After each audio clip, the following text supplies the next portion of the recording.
Okay.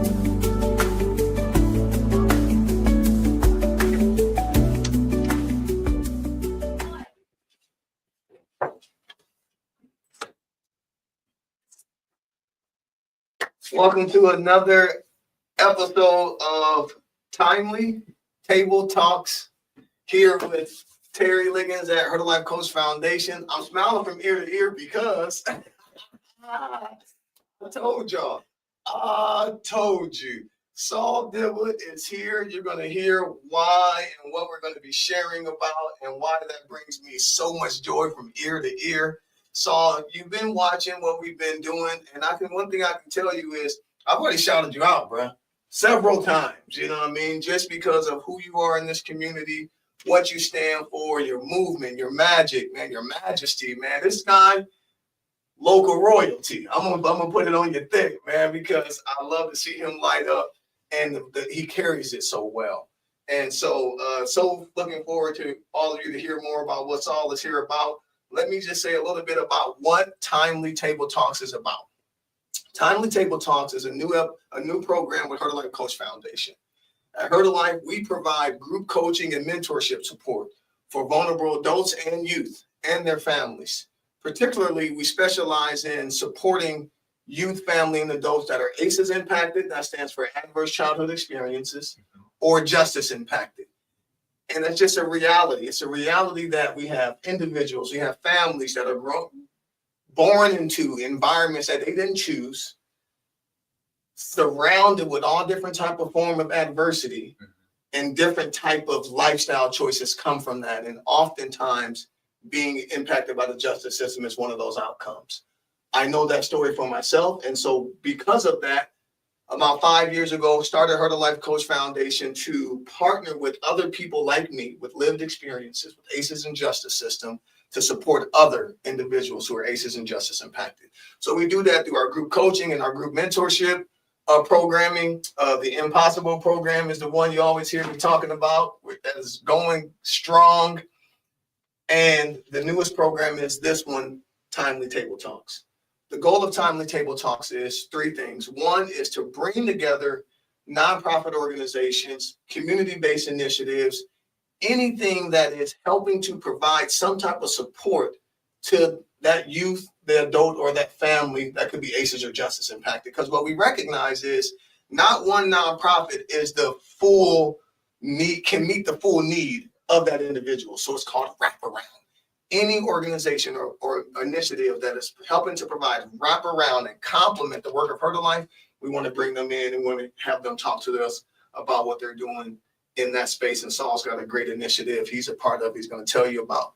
The second thing is we want to amplify the voice of survivors, people who have lived it, and we want them to tell their story so that people can challenge their perception or the stigma that's out there as it pertains to ACEs and justice impacted people. And then the final thing is bring in other professionals who want to have an open dialogue and discussion about topics that I feel that if and when they are developed and matured, helps service providers to provide that support in a healthy and a safe way. So topics such as leadership, communication, empathy and emotional intelligence, trauma-informed care, or the administration of justice.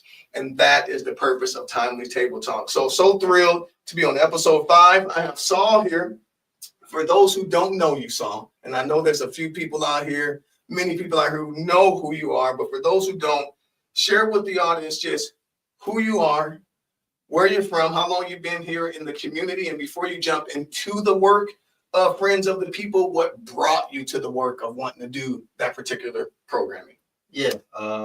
First and foremost, I appreciate you having me on this show.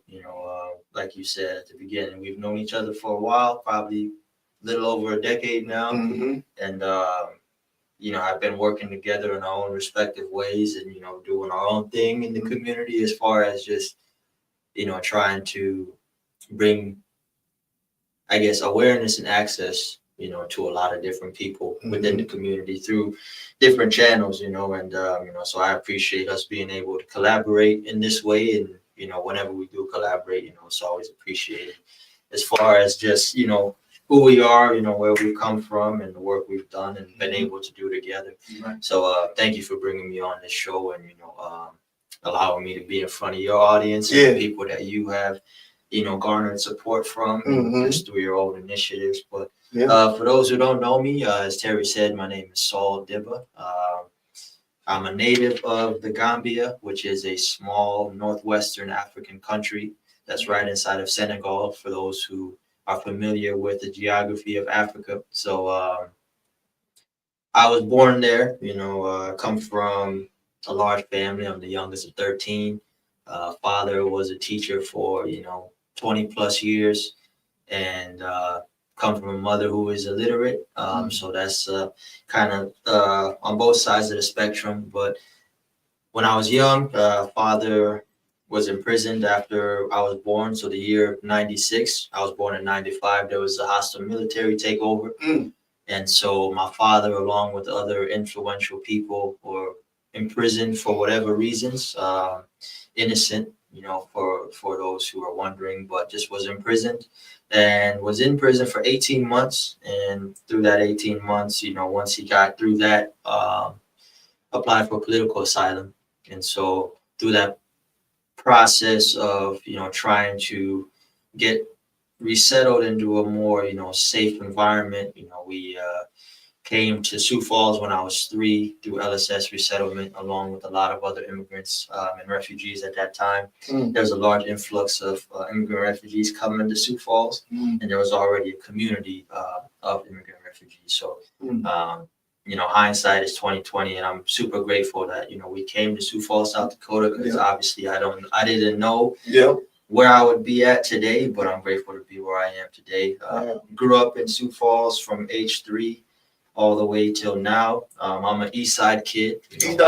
Went to Terry Redden Elementary School, Whittier Middle School, Washington High School, and then graduated from Augustana University in 2017 with business administration and communication studies major. And just been heavily involved in the community since a young kid, a teenager, and been able to just continue that work and expand all the way up until now. But just super grateful to be in this position and be a vessel of hope, change, and inspiration. Through the grace of the Most High.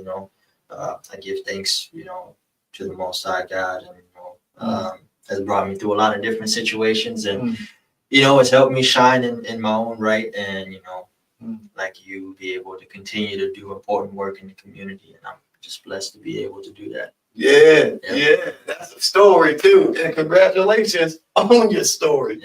Man, I'm so proud of Saul for so many reasons, because what we need more in the world is positive male role models. We need positive role models, period. But we have so many young people that don't have positive role models. And to be where you're at today, Saul, 29 years old, college graduate, the story you just shared, it's an inspiration to many. And as you said, I know I carry a similar journey from Omaha to where I'm at today at 39 years old. And I know neither one of us take it lightly, the fact that people are inspired by our actions and by our behaviors. And so when I brought Saul here, I knew that what I would gift and be able to give this audience is a real story of resilience, a real story of insight and experiences and wisdom. One of my favorite things about you, Saul, is the wisdom that you carry and now have been able to glean really like the last 5 years. I was telling you this yesterday, we were hanging out. When I came into Saul's life about 10 years ago, he was much younger. And at that time, we actually partnered with a nonprofit organization called Our Growth Project. And I want you to talk a little bit about Our Growth Project as well. And he at that time, he certainly had that demeanor of a very young adult trying to find his way, even though you had leadership roles. And it was just at 20, 21, 22, we're still figuring out a lot. But I tell you what, man, when you turned about 24 or 25, I feel like he like accelerated by like 5 years. He turned 25 on paper, but like 30 in the world. And so for the last 4 or 5 years, it's been really special to have just one-to-one conversations and be able to learn from you too. Yeah. Even at 10 years my junior, I find myself gleaming insights from you. So I've got a list of different things that I want to talk about that I know you are rich in understanding with as it pertains to your own personal recovery, your own journey, and the things you're now doing with the Friends of the People movement, with the poetry and the art and then healing. And so just so impressed with you, Saul. So glad that you're here. But let's start talking a little bit about some of these things. Let's do it. You know, in my mind, as I was thinking about what type of different things we can discuss, and you know, I put in the description like recovery, you know, personal recovery. You know, what does it mean to you to be in recovery from some of the things that you've gone through? How do you understand what it means to be in recovery? For those who are living in it or wondering what's that about, how do you define and what is your experience with recovery? Man, I think with recovery, it's something that, I'm not gonna lie, I didn't necessarily think about truly until probably a couple of years ago. But just through life, just experiencing, different events, losing family members, losing friends, having to come to terms with some of the pains and, thoughts and things that I've dealt with and, dealing with, like I spoke to you yesterday, and, this is something I'm comfortable with speaking about now because I've been through it. And I feel like, once you come to terms with certain flaws in yourself, no one can really use it against you. But, I dealt with, substance abuse for a little bit, as far as alcohol and marijuana, just, going through, a rough patch in life, losing, certain people as far as relationships go, romantically and just, platonically and friends. And just, I feel like I've been through more heartbreak outside of romantic relationships than I have inside of romantic That's relationships. a word right there. Just dealing with people who you held to a certain standard or a certain accord and, saw them in a certain light as far as, and obviously it's never good to put anybody on a pedestal, but sometimes for me at least, I see a lot of potential in people and what they can be. And sometimes you set yourself up for failure in that sense when you hold people to a certain standard and they don't reach that standard and they do something that maybe disappointed you or in some form of betrayal or whatever it may be. So for me, recovery really comes from learning from my past. Yes, sir. I think that's how I view recovery, just learning from my past, learning from certain experiences and trying to figure out what was that thing I went through, why did I go through it, how did I feel when I was going through it, how did I feel outside of it, as far as just when you come to that realization of, okay, this is why I went through that, this is how I felt and all of that. But then getting out of that space and trying to operate on a new foundation of what you learned and what you're trying to bestow up in your own life, as far as what you need to do to continue to move forward and not revert back to those old habits or those old people or, those old things that you did that kept you in a space of confinement.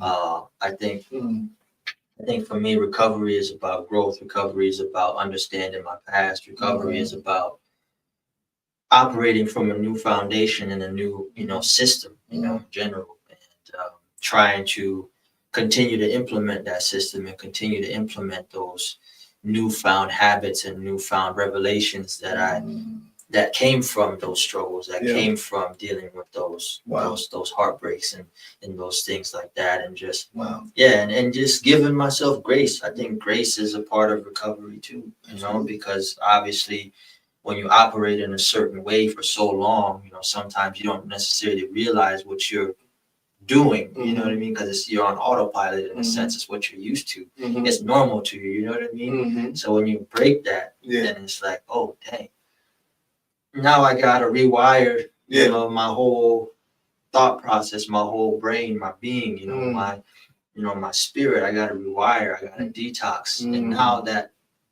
I, you know, did away with some of those things, you know, I'm not perfect. Sometimes I revert to some of those thoughts and habits and things like that, which I think is a normal part of recovery as well. It is As long as you don't stay in that and allow yourself to go back to that. But you know, trying to figure out, okay, now I have these new revelations. I have these habits that I know are good for me.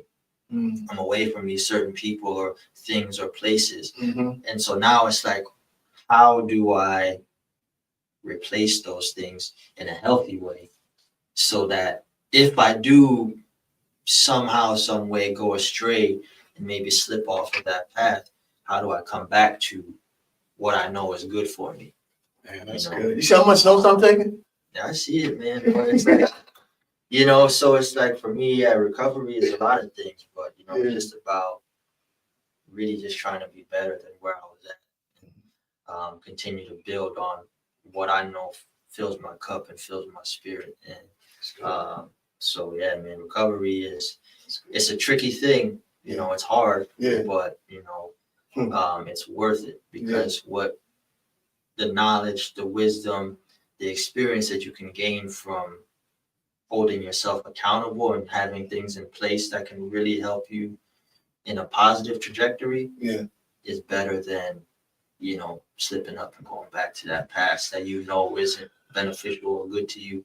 But it's a constant battle. It's a constant struggle. You know, it's like it's daily. It's a daily It's struggle. definitely daily. You know, it's hard to fight your own desires, and it's hard to fight you know, what you're comfortable with. It's hard. It's hard to not revert back to your comfort zone. You know what I mean? It's hard to operate outside of it and continue to grow and expand, whether that's mentally, physically, spiritually, relationally. You know what I mean? Like, it's hard. You know what I mean? But it's the work that you do that helps you, you know, see things from a different and a newfound perspective. So, good stuff.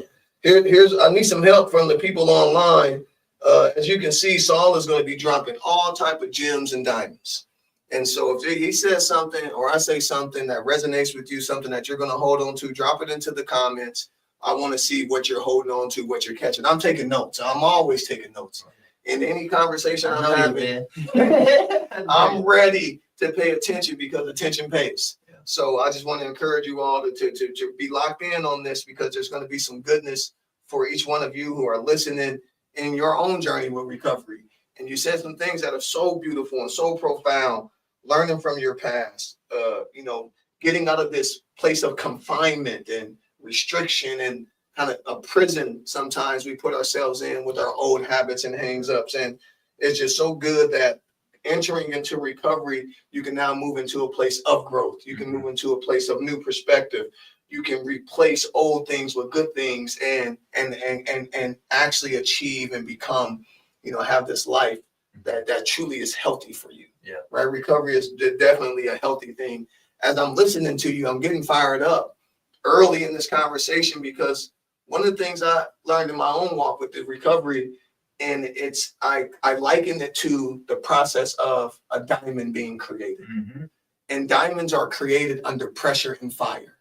And when we talk about some of our lived experiences and our life experiences, we definitely feel the pressure and the fire of heartbreak, of heartache, of losing family, of losing friends, of losing jobs, just loss in general. And all these transitional things, and all that is pressure and fire. And that is required for the diamond to be produced. And actually the fire is a part of the purification of the coal or the ick that's on the piece of coal that gets that off. So the fire is a good thing because it purifies. But the thing I love sharing with people when I'm coaching on this is the diamond is the most valuable of all the gemstones. There's like sapphire, ruby, emerald, diamond. And people are not very aware of what makes the diamond most valuable. Some people think it's the carat or it's the size, but it's actually the cut. it's the cut of the diamond is where you get the most value. So what does that look like in our lives? It is those hard things. Yeah. It is those hard things that cut us and gives us pain that we actually produce the most value in our life. Yeah. And so at Herbalife, we believe in being a diamond. We believe in embracing that pressure, and then also knowing that life is not wins and losses, but that is wins and lessons. And so when you're looking at your experiences and you're able to carry forth now new learning, new wisdom, that is what makes you shine. And that's one of the things I really admire about you, is that everything you've been through, you're now using it to pay forward in some type of way, in your own way, whether it's work, whether it's at home and in the community. So you're definitely a diamond, bro. You're 100% a diamond. And it's kind of like the metaphor of, the marble statue, starts off as a stone, and you slowly are chiseling away with the hammer, you know what I mean? And like along the way, you're removing the imperfections of it, and you're molding yourself into what you believe and what you want to be eventually. But it takes that, the little hits here and there, the little refinements here and there, you know what I'm saying? So it's like we're a work in progress, we're a masterpiece, I believe we're made, with love and beauty, and just we come from that source, but also that constant refinement, we're not perfect, but we're trying to work towards a goal, work towards a destination of this is the man I want to be, or the woman I want to be, and every day we can chisel away at that marble, and we may not ever be a finished product, but we can get as close to what we view ourselves to be. And I think that's also important, just how you view yourself, how you talk to yourself, how you carry yourself, that's all part of that process of refinement. You're never gonna be perfect, you're never gonna have everything figured out, but that constant attention to yourself, that constant work on yourself, eventually you get to a point of you're operating in a way where it's a high vibration, you know what I mean? But it takes those little hits with the chisel and the hammer, and where you can improve yourself and just enjoying that process and appreciating, right? Appreciating that process when it's happening, not getting upset. No, and breaking the whole statue as it's hitting on you, or the pressure as it's coming on. Having a gratitude in it, even. Right. And we might touch on that a little bit too. Thanks for the comment, Greg. He loves it already. You spoke to a time away from alcohol and other drugs. Yeah. We definitely 8 months. 8 months. Like 8 months to just, because I'll go into that story. I know we talked about it a little bit. Yeah. What I want you to speak to about that time, because again, I want to just frame this up to say, when we're supporting people, we see this. Yeah. We see substance use challenges. We see people that have had, an unhealthy relationship with alcohol, other drugs, other things. And it's so good to be honest with ourselves and take a look at our relationship with these vices or hangups, if you will. And I know so many people who follow Herbalife and support Herbalife, like this is our life, is this recovery from those things. So when you took time away from alcohol and you said you went for 8 months, what type of things did you discover during that time? To talk about the benefits of that time away and the type of things that I guess, that was revealed to you that you really appreciated from reducing that harm. Yeah. So, I mean, honestly, what led me to, taking that time away is I felt like a shell of myself. I didn't feel like I was really me. You know what I mean? Like I felt like it was blurry. There was a lot of blurred lines. I didn't feel like I was moving with integrity. I felt like I was living like a double life in a sense. I felt like I couldn't really look myself in the eye when I looked in the mirror. And I didn't feel proud of myself, I guess you can say. I was, like I said, doing it very frequently, and it got to a point where, I wasn't as sharp as I wanted to be. I was straying away from, my faith, and that's something that's very important to me. And it's a foundation in my life.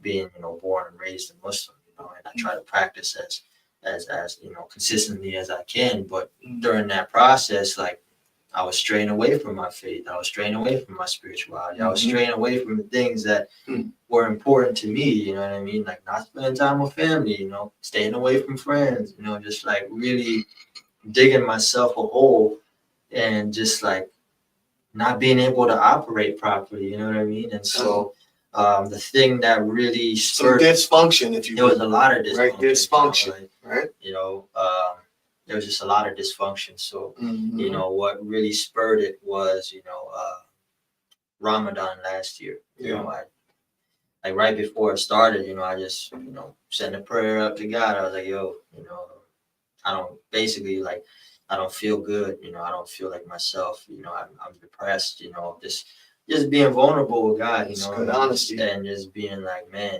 like this isn't right, this isn't healthy, this isn't me. Hmm. And so just going in with that intention of just trying to purify myself and detoxify my mind, my body, my spirit. Mm-hmm. And so, you know, just going in with, you know, that pure intention of just wanting to come out better, you Yes. know, than what I came in. Mm. And so just taking it very seriously, you know, becoming more consistent with my prayers, you know, being more consistent with my talks with God, just being more consistent with family and friends, and just doing things that were beneficial to my overall well-being. And you know, that month was over, and then I got out of that month, and I'm like, man, I don't even know if I really want to go back to that, at least in that moment in time. Nice little 30 days to You do know, it for you. 30 days, I was like, you know, I feel really good. You know, my mind was a lot more clear. There wasn't more brain fog. You know, I felt healthier. You know what I mean? My appetite was way more consistent. I was eating better. I was, you know, I was getting out in nature. You know, really connecting with the earth. And, you know, just taking that time to really self-reflect and like what this means for me and why I feel like I need to do it. And just that whole time, just leaning on my faith, you know, just leaning on God, you know, just asking for that guidance, you know, just asking for that protection, you know, for myself first and foremost, you know, knowing what I was doing and just how that led me to that point. And so it was just a lot of self-reflection, you know, just realizing like my relationship with that was very unhealthy and I didn't really need it. You know, I think that's the biggest thing that it showed me is like, I don't need it, you know, like the first 2 months were tough, you know, obviously, you know, because doing it since, you know, teenager, you know, 13, 14 years old for, you know, basically 14 years, you know, that was my first time like making the actual deliberate choice of going sober because I knew where I was heading and it was a downward spiral. You know, I was in a depressive state, you know, I wasn't myself. So like I really just learned how to face myself, you know, just face those thoughts that I had.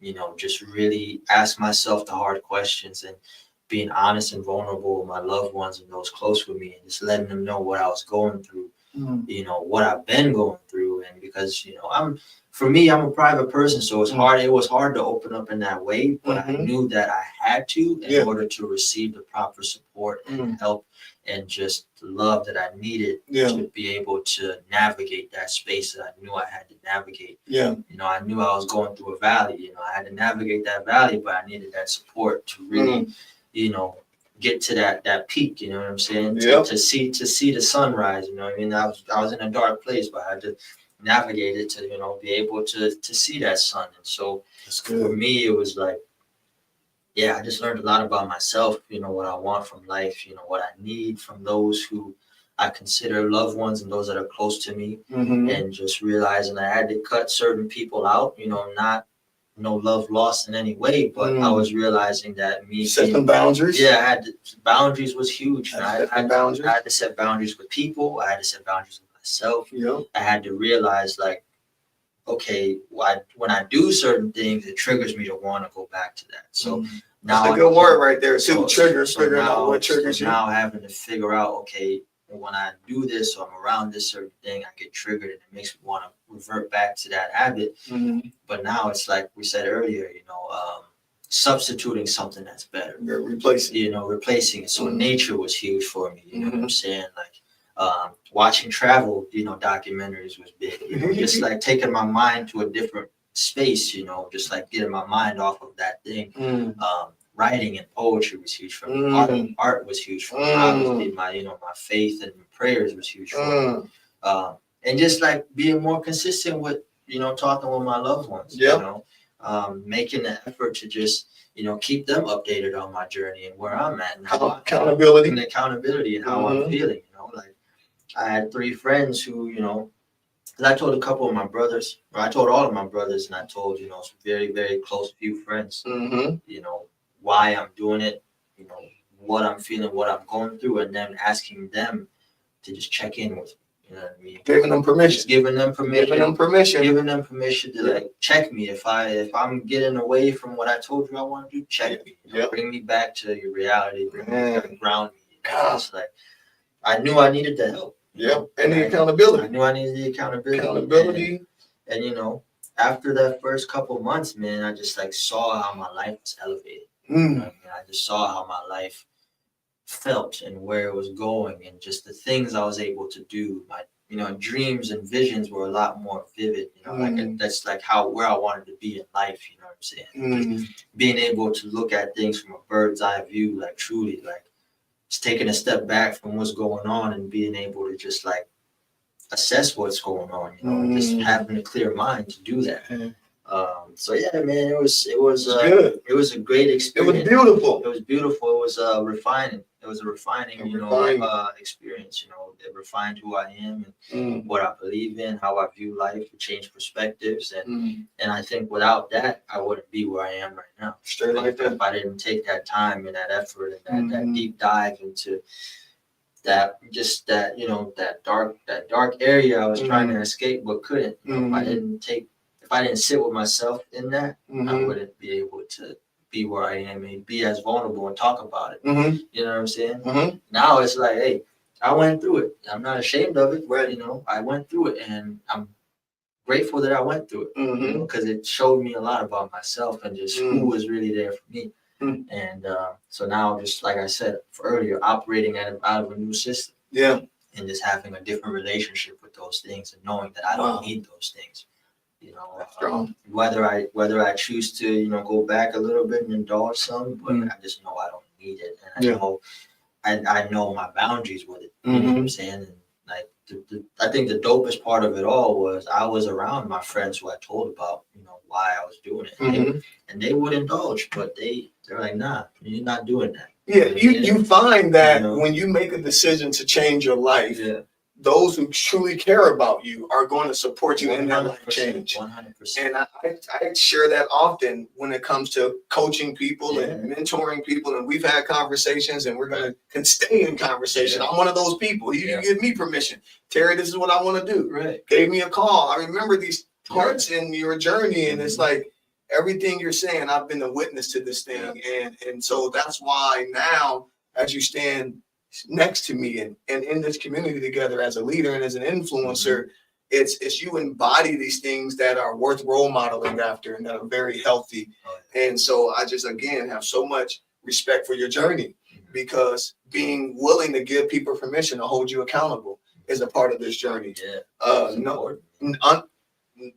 Moving into setting boundaries with yourself and with others. But when I'm coaching people, I tell them, I'm like, if you tell somebody that you want to change your life and do this certain thing, and it's in the best interest of your health, those who love you will support that wholeheartedly. 100%. And if somebody does not support you changing something, whether it's reducing something like alcohol or drugs, or I'm going to go do more something like gym and exercise, it doesn't matter what it is. If the end goal is your health and wellness, those who love you are going to support you. Exactly. Those who mock you and make fun of you, that's your cue. Right. Go ahead and get them out of your life. Yeah, go ahead and move them around. There's no love lost, but you don't need them around. No, you don't.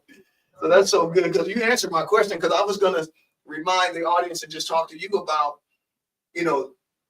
there's a whole spectrum when it comes to use, right? And there's chronically addicted, there's substance use, there's misuse, all these different things. But Dr. Gabor Mate says when people are indulging in these substances, it's less about the substance and more about the pain. It's the symptom. And it's like we're trying to deal with the symptoms. What I was wondering, what did you do once you wasn't using those substances for the pain? And you described it. You tapped into nature. You tapped into travel. You tapped into poetry. And the things about it is these are no cost things. Uh-huh. This is something anybody who wants to change their lifestyle and are taking a look at fasting away from alcohol or other drugs, you can replace that with something that's no cost. There's a lot of God, there's a lot of things you could do, yeah, that are free. You know, it's just figuring out what that is. Like, bro, like I said, nature was probably my number one thing. You know, on every Saturday and Sunday afternoon, bro, I'd go get a coffee, and there's a certain trail that I like to walk. You know, it's probably about an hour and a half walk, 3 mile walking and stuff, and just surrounded in nature. You know, and just like that allowed me. That was one of those things that allowed me to really dive deep into my mind. You know, just put my headphones in and just like keep. So it was dope. Yeah. Real dope. Yeah, it's beautiful. Thank you for sharing it. Of course. Thank you for sharing it. And it's going to take us to where, Saul is at now, and some of the work you're doing with Friends of the People, which is an amazing movement that is over 2 years old now. Yeah, going into the third year. Going into the third year. And it's an environment where people like Saul, like myself, anybody can come to express themselves, to kind of project what it is that they've gone through and how they've made sense of the life that they've had, right? That they were born into and that they're becoming. And I've been to several, I've been to many. I'm going to continue to show up for the healing environment that it is, for the beautiful environment that it is. But as you know, I'm there as a brother who's proud of his brother doing a good thing into this world as well. And so it's such a beautiful thing. But yeah, let's move into it. Let's talk a little bit about Friends of the People. Tell the audience, what's Friends of the People? What is it about? What have you seen in the last 2 years being the creator of this movement, and what keeps you motivated to continue to open up this space here in Sioux Falls? Yeah, man. First and foremost, like, I'm just super grateful to be the vessel to bring something like this to the city, as far as contributing to the art scene and just the community in general. Like I said, poetry has helped me in my journey as a man, in my spiritual journey, in my mental health journey. It's helped me be able to really come to terms with some thoughts, and be able to really get these thoughts out in a healthy way, and turn them into art. I think art can come from many different places. A lot of art comes from pain and suffering. And so that's where a lot of my art has come from, pain and suffering, and just my experiences in life, but also the beauty of it all too. There's a duality to it. So but Friends of the People, I started Friends of the People because when I first started really, I guess, reciting my poetry to the public, I've been writing poetry since I was a junior in high school. So since the age of 16, 17, I've been writing in general in poetry. I love literature. I love to read, when I'm more consistent with it. I don't always do it, but I love to read and just experience literature. So writing kind of came natural to me. But Friends of the People, I started because when I first started reciting poetry, shout out to Full Circle Book Co-op, and Sean and Nathan over there. They're great folks. I actually did my first poetry reading there, and it was kind of like I think it was like in 2021, 2020-ish. It was like during COVID, but kind of at the tail end of it. And I just like that experience. I was like, wow, because once I got done reciting the poems that I did, and at the end, people were coming up to me, giving me positive feedback and how they related to those poems I recited at the time. And it just gave me a really good feeling. I'm like, man, I want to do more of this, But then I just kind of saw a drop off as far as the poetry events being held. So I was like, well, I don't see too much poetry events going on. But I want to continue doing this thing because it makes me feel good, and it makes me feel, seen and heard, and it allows me to be vulnerable with myself. It allowed me to heal as well. So I started Friends of the People in September of 2022.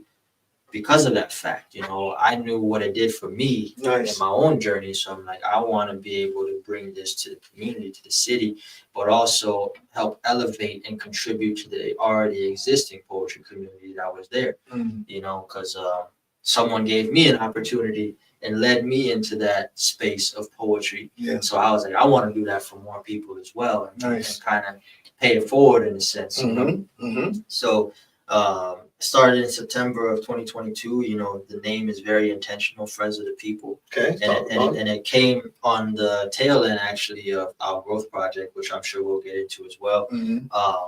But you know, the meaning behind it is very intentional. Friends of the People.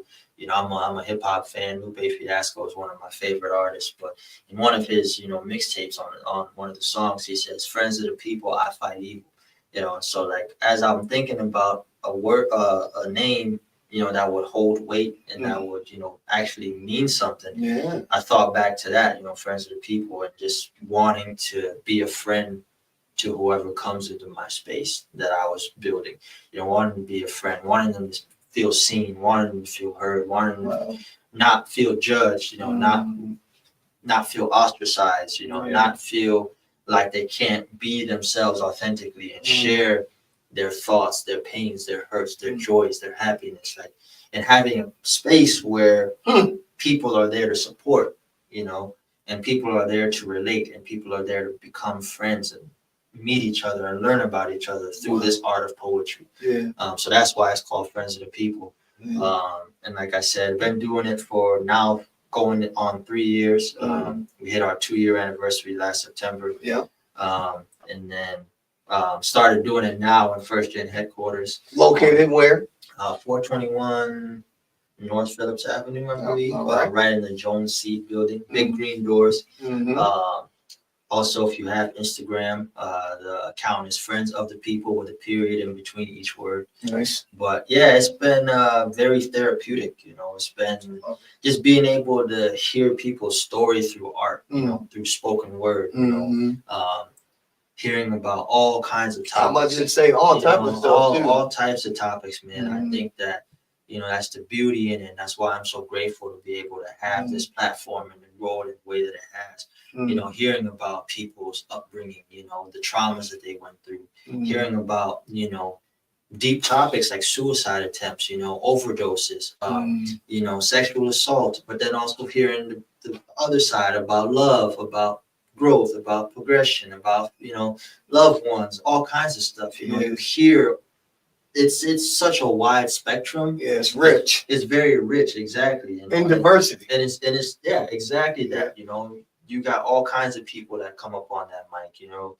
of all different backgrounds, of all different, you know, upbringings, of all different financial status and styles too. Styles, yeah, you know, the dress style, the way that they dress, the way that they speak, you know, when they do their poetry, the way that they recite, you know.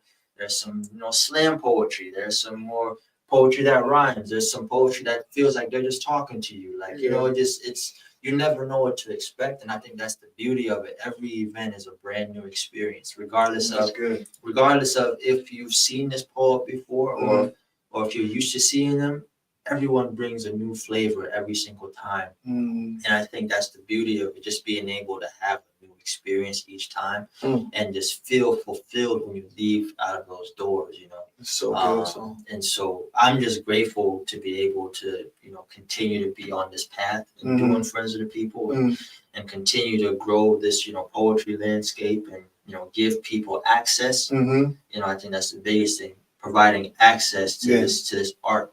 You know, because a lot of people, when you really think about it, you know, before, I remember when I first started and people were telling me, like, man, I've never been to a poetry event in my life, but I keep coming back to these because of X, Y, and Z. And so just being able to give people that new experience and that opportunity to be in that space of just community and, you know, love and support. It's beautiful. And it's just beautiful, you know what I mean? It really is. Like everyone, like we're not exaggerating. I'm not exaggerating. No, like I've seen people make friends at my events. I've just hearing the different, you know, buzzes of conversations, you know, it's never quiet, you know, strangers talking to strangers, you know, and friends talking to friends, you know what I mean? And like the thing is, once people leave out that door, what I'm proud of is seeing them continue some of those relationships outside the event that maybe have started from that. Yeah. You know, following each other on social media and supporting each other on social media, like seeing different poets share different people's stuff that came through, you know, the events, you know, and that's all I want to do. You know, I want to be able to create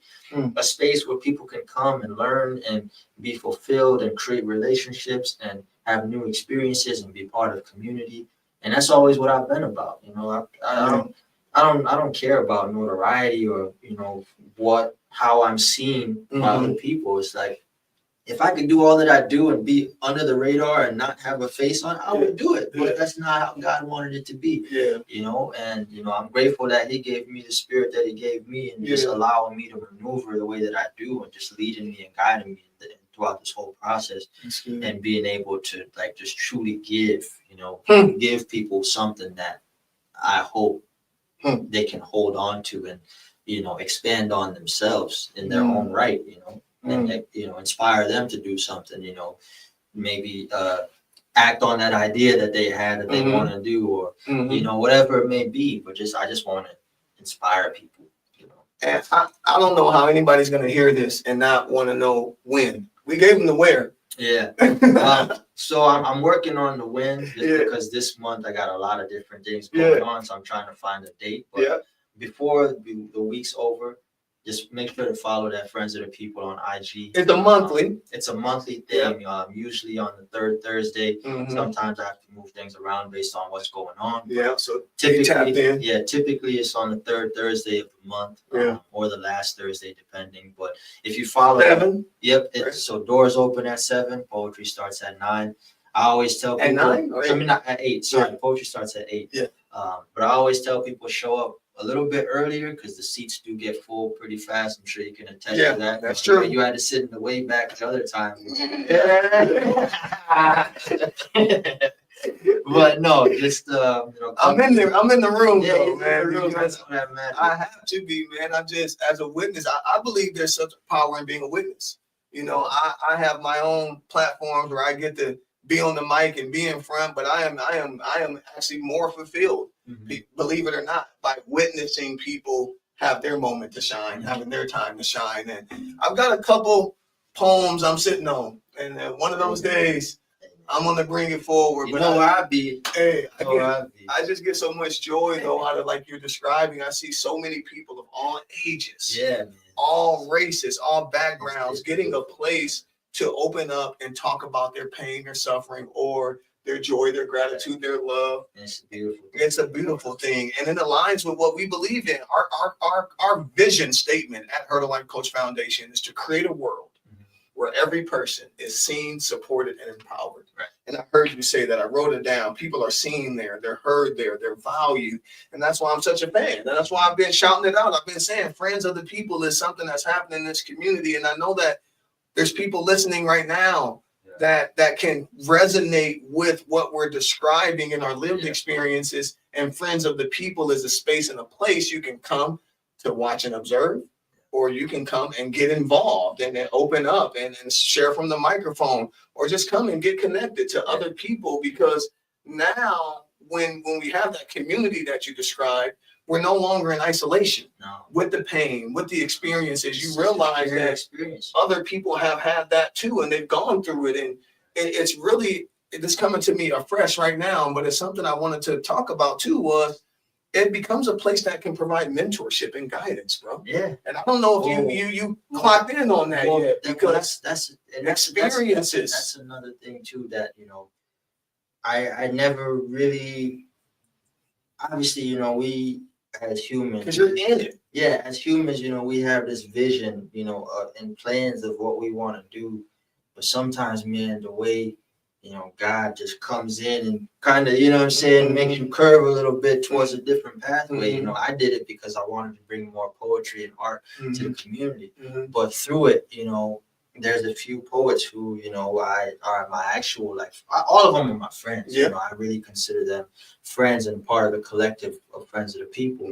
But there's been certain poets who have literally, you know, they keep up with me, bro. They send me DMs, they send me stories and things that they remind them of me. And they talk about how, you know, they wish me success, they wish me prosperity. They talk about how, you know, that opportunity that I gave them shaped their life and how it's helping them grow into themselves and kind of opening their mind and that door in their mind to what they're capable of because of the opportunity I provided. And that's where mentorship kind of comes in, because I feel like you don't just become a mentor, you're chosen to be a mentor. And you're chosen to be a leader. You can't run away from that. You can, but it's going to catch up to you, and you're going to have to, you know what I'm saying? You're going to have to stand up to it and be like, all right, this is the path that I have to lead.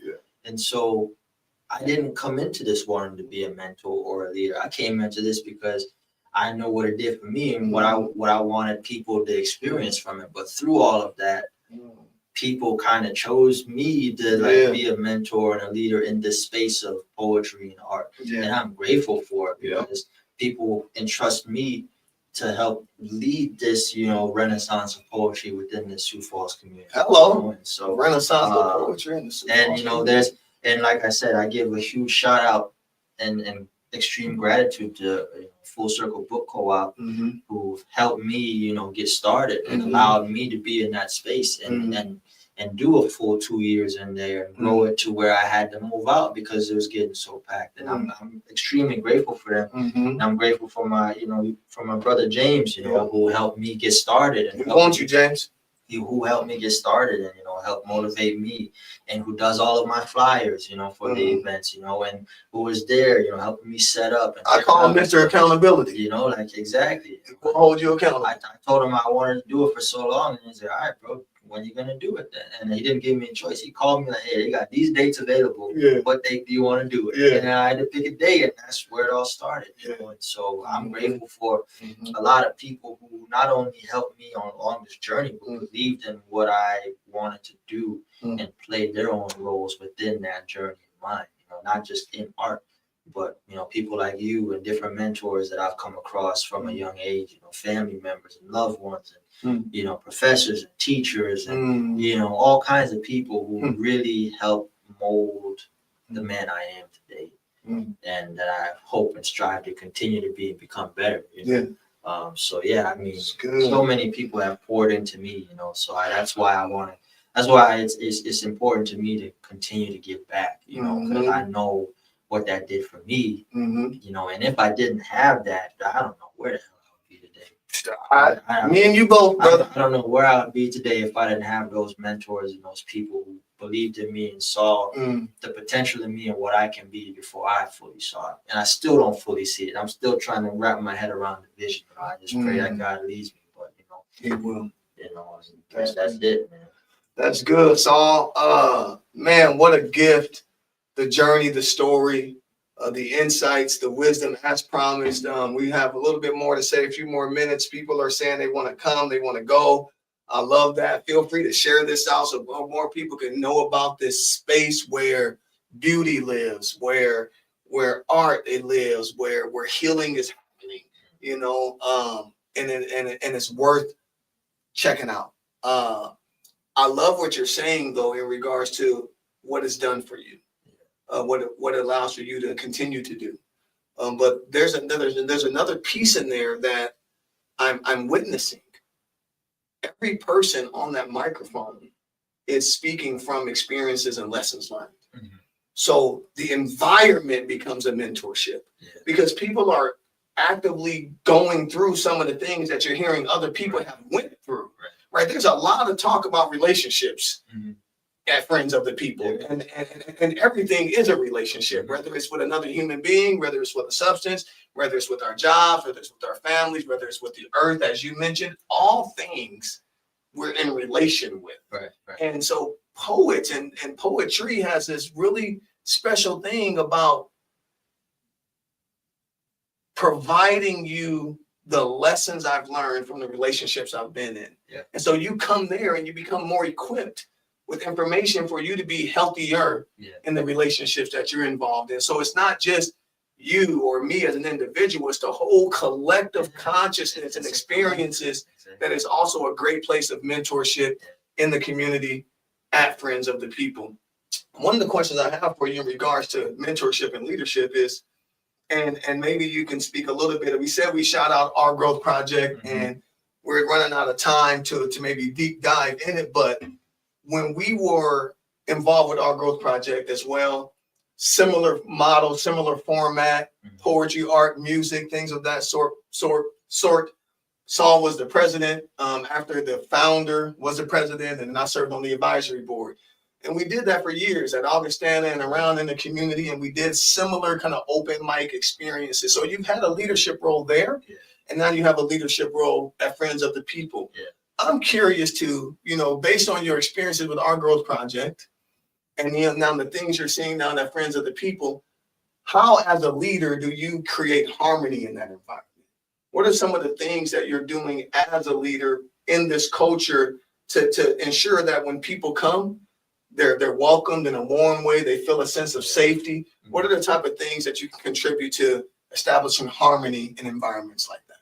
Honestly, man, one thing I'm very intentional about, especially with Friends of the People, like I talk to everybody that comes through that door. Nice. Everyone. Like, even if it's just a quick hi, thank you, is this your first time? Appreciate you being here. What's your name? Nice to meet you. I'm Saul, I'm the founder, blah, blah, blah.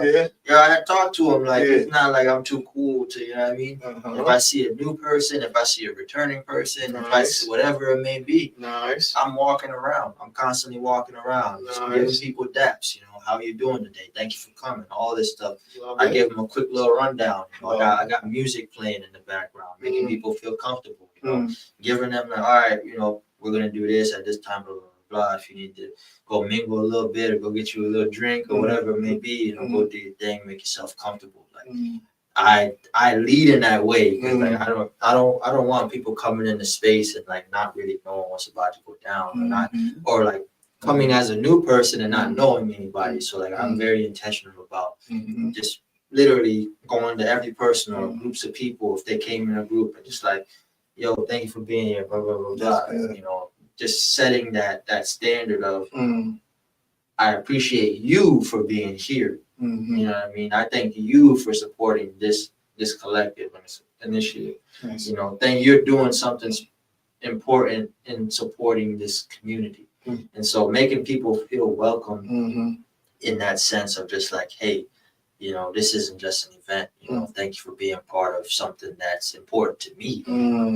Thank you for just sharing your time with me. You know what I mean? And you could be doing something else. So just like showing gratitude, I think is the biggest thing. There it is. I show tons of gratitude to whoever comes through the door, to whoever helps me set up, whoever helps me tear down, whoever performed as a poet, all this stuff. Because the thing, man, is time is precious.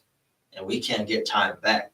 So the fact that people, however many people, chose to come and spend their time, like hours of time, with me and the poets and everyone sharing, is just, I appreciate that. And I think gratitude is the greatest thing, one of the greatest gifts that we have, and it's free.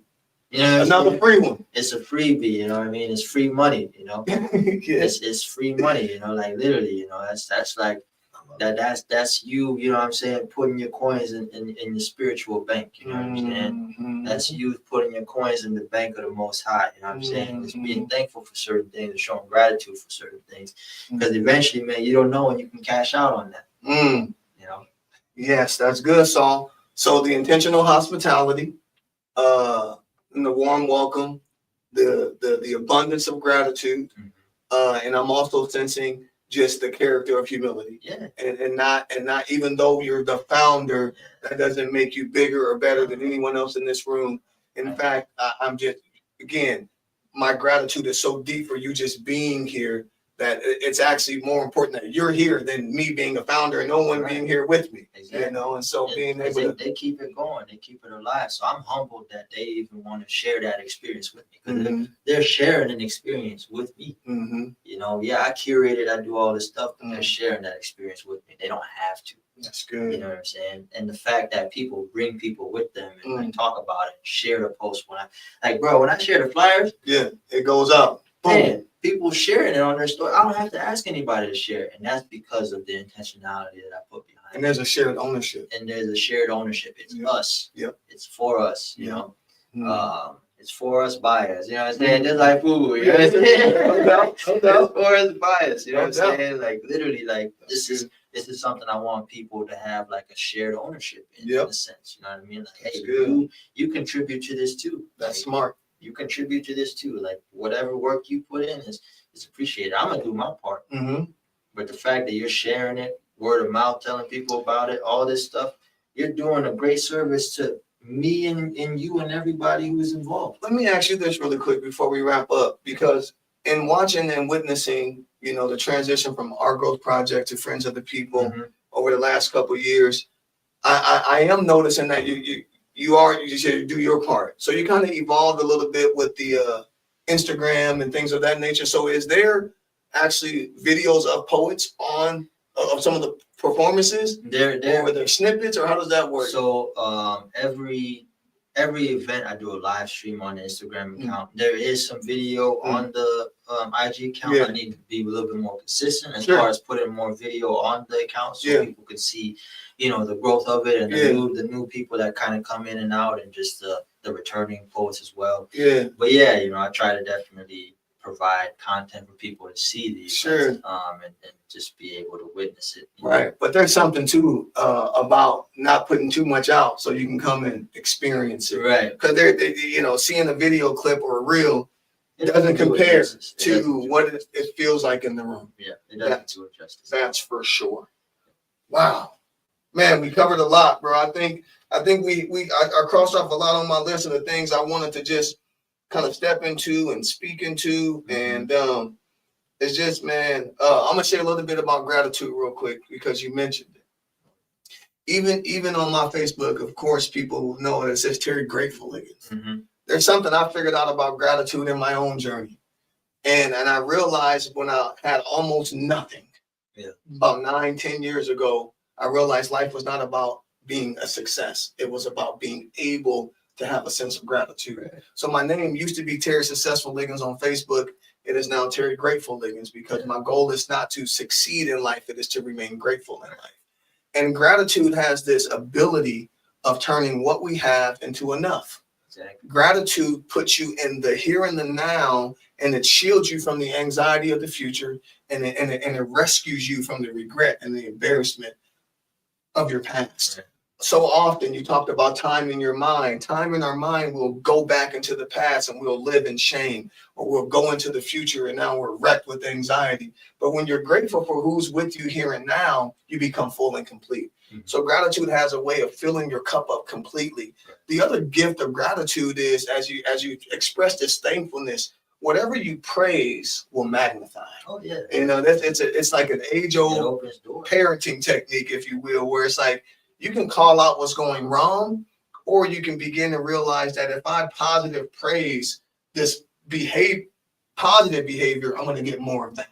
And so it's also a hack and a gift to say, if you want more of something, put gratitude on it. Right. So as you are expressing gratitude to your guests and to the people that come, that's part of why they keep on coming back.